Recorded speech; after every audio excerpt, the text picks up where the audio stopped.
Coucou.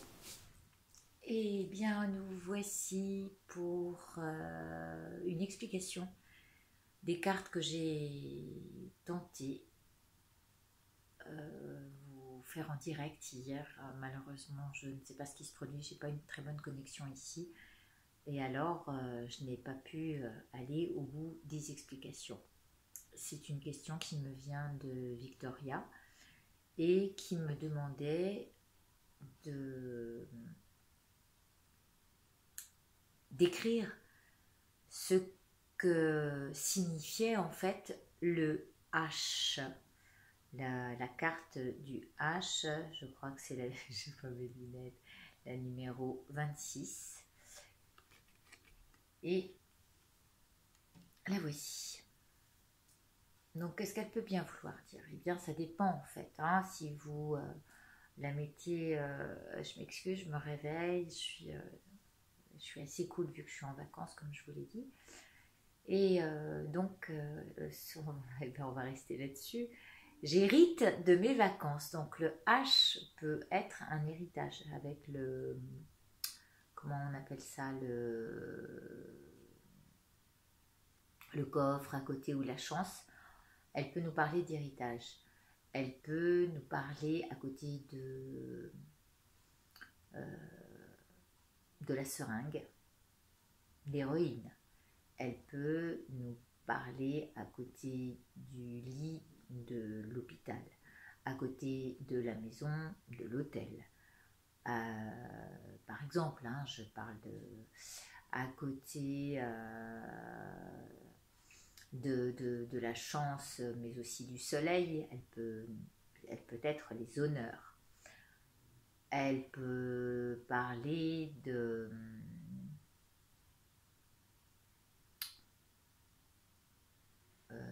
tout ce qui commence par H. Si elle est à côté de la carte de l'homme, elle peut représenter quelqu'un qui s'appelle Henri ou Hervé, Henriette, j'en sais rien. Là, on est dans le... J'extrapole. Hein.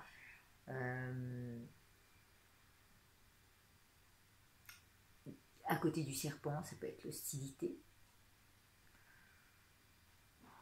Donc voilà, cette carte, elle a diverses interprétations, mais aussi, comme elle le stipulait très bien, ce peut être le chat d'une aiguille par lequel on entre le fil, peut-être.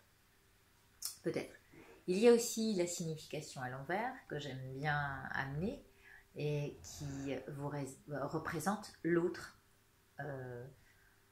L'autre ou l'hier, parce que ça représente le Y à l'envers, et le Y, ça peut être donc you, l'autre concerné, et puis le yesterday, je pensais à yesterday, enfin, tout ce qui peut se commencer par Y par exemple, yellow. Donc j'exagère, mais voilà, c'est une autre explication. Chacun, l'avantage de ce jeu, il met vraiment les ingrédients qu'il veut. À partir du moment où il lui attribue ce qu'il a envie de lui attribuer, il va lui parler selon son état d'esprit à lui, selon ses conceptions à lui. Et c'est là où est toute la magie de ce jeu. Il n'est pas enfermé dans un seul schéma.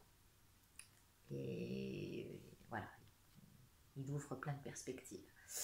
Pour ce qui est de l'abondance, et là pour le coup, vous voyez, je vais mettre mes lunettes parce que... Alors c'était bien la 26 et la 58. La 58, alors, on me demandait, mais qu'est-ce que ça peut bien être? C'est en fait une... Pourquoi je l'ai appelée l'abondance? Parce que c'est une corne d'abondance. Vous voyez, on la voit partir vers le haut, hop, faire le... C'est l'orifice du panier d'abondance. Et cette corne qui part comme ça. En plus, bah, là où ça reste pour moi évident, c'est-à-dire que ça coule dans dans cette corne. Et qu'est-ce qui coule dans la corne? C'est le A, d'accord, de abondance. Vous voyez en haut, voilà, le A coule. Du coup, le A qui est dans cette carte peut aussi vous amener d'autres indications, hein, de mots qui commencent par A, abonder en son sens, donc toujours avec l'idée d'aller dans le sens de. Je crois qu'on n'a pas d'autres significations. Puis alors, une fois, j'ai eu ça, avec ça.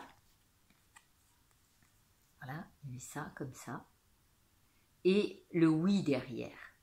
Alors, ça faisait « Ah oui !» Et j'avais trouvé ça génial. Vraiment, c'était une exclamation assez magique qui confirmait la validité de ce qu'on avait trouvé comme réponse. Voilà. Vous voyez? Et ça vous fait « Ah mais dingue, dingue !» Voilà. J'espère que vous arrivez à voir. Voilà, je vous remercie de votre écoute. J'espère vous avoir apporté les indications nécessaires. Si jamais vous aviez d'autres questions, eh bien, je peux aussi vous parler de la carte du chapeau, du manque. Je ne sais plus quel numéro est, je ne connais pas les cartes selon leur numéro, mais selon leur symbole.